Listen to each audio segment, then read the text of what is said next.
Sveiki, sveiki. Ačiū, kad stebit mano kanalą ar prenumeruojat, ačiū, kad spaudžiat patiktuką, ačiū, kad komentuojat. Gerai, viską pasakiau. Ištrauksiu 4 kortas iš to pundelio. Gerai.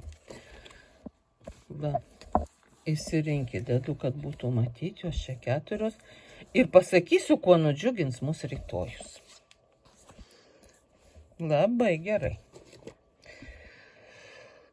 Čia tas kipšiukas, kuris turi įtaką kitiem.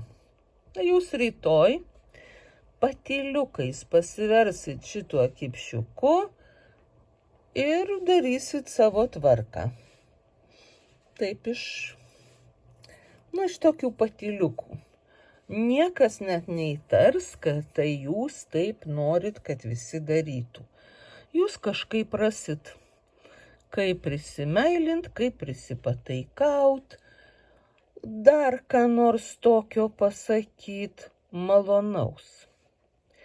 Kad žmogus, su kuriuo jūs kartu bendraujat ar ruošiatės bendraut, apsidžiaugtų darydamas jum paslaugą. Kad jis manytų, kad tai jis to nori, kad tai labai puiku, kad tai gerina karmą ir taip toliau. Ir taip darys visi aplinkui. Jūs rytoj įjungsit kažkokį savo vidinį aparatą, kuriuo kaip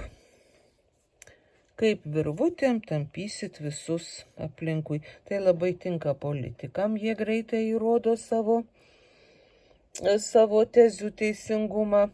Pardavėjam labai tinka, irgi parduoda viską puikiai. Jeigu jūs darot reklamą, rytoj jums labai pasiseks, išeis labai vykusi reklama. Ir iš visokius dalykus rytoj jūs darysit taip linksmai, žaismingai ir visi aplinkui jum visai patarnaus. Tai turėtų labai nudžiuginti, aš manau. Jūs tikrai neversit žmonių daryti nusikaltimo, aš manau. O jeigu, nežinau, taip nedarykit. Nusikaltimo daryti neverta, bet visus kitus patogius dalykus tegul aplinkui jūs padaro ir sutvarko ir visaip kitaip įvykdo tie aplinkiniai. Čia niekam nepakenks, o jūs nudžiugins.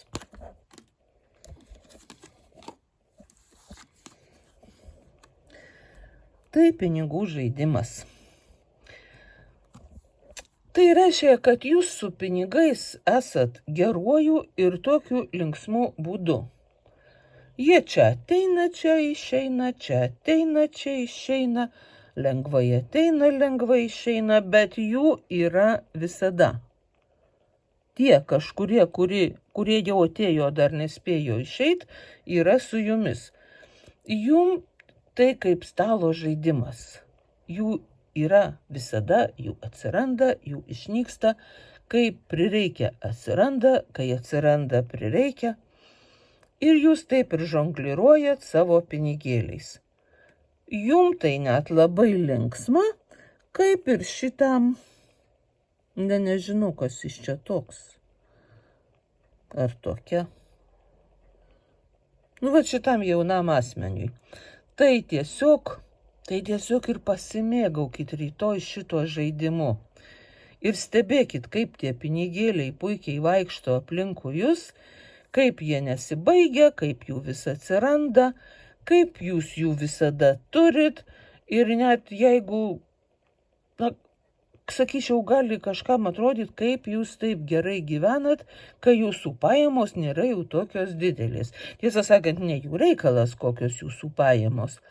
Bet jūs gyvena taip gerai, kad kartais tai kelia nuostabą kitiem. Ir vėl kartoju, tai ne jūsų reikalas, o jūs tai džiugina. Tai va, o jis irgi galingas, išmintingas šitas karalius. Jis jau visur įvedė tvarką, Jau visur visi jo klauso ir daro, kaip jis liepia, ir jūs rytoj įgausit šitą galią.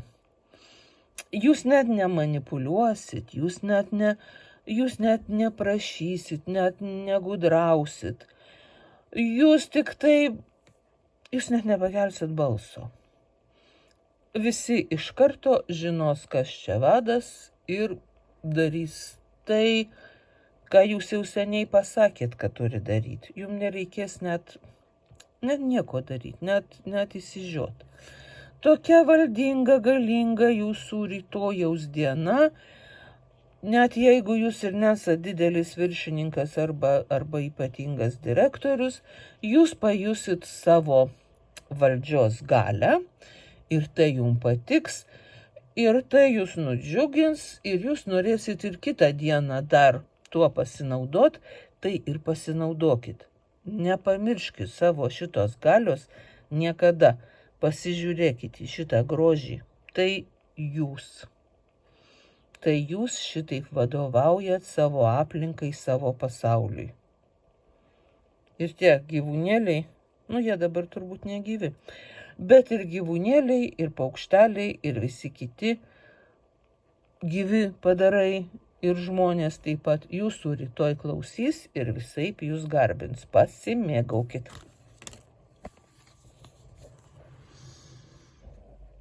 Kas čia karalių diena? Dar vienas karalius. Tai artistiškas, išmintingas ir toks, artistai visi šiek tiek toks charizmatiškas karalius. Jam praktiškai nereikia turtų, nereikia pinigų, jam visko užtenka. Jis viską tiesiog jau turi. Tai artisto siela ir artisto ir kita vertus labai tokio išmintingo ir stipriai apsiskaičiusio ar kitaip prisirinkusio žinių asmens tokia išmintis jo. Va, jūs rytoj tiesiog pastebėsit, kad jūs turit pakankamai informacijos tam, kad pasireikštumėt visuomeniai kaip toks pažymėtinas asmuo, toks pažymėtina persona. Jūs galit pasireikšti visur, jūs galit parodyti, kaip jūs gerai išmanot vieną dalyką, kitą, trečią ar ketvirtą, ir jūs rytoj taip atrodysit ir taip jausitės, kad visa aplinka jumis domėsis ir klausysis. Tokia visuomenės siela.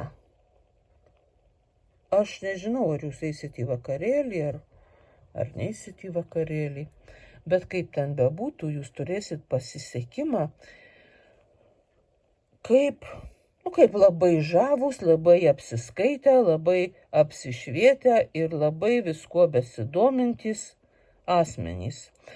Jums bus įdomu, su jumis bus įdomu, o kai įdomu, tai ir linksma, ir džiaugsminga. Nueikit į kokį vakarėlį.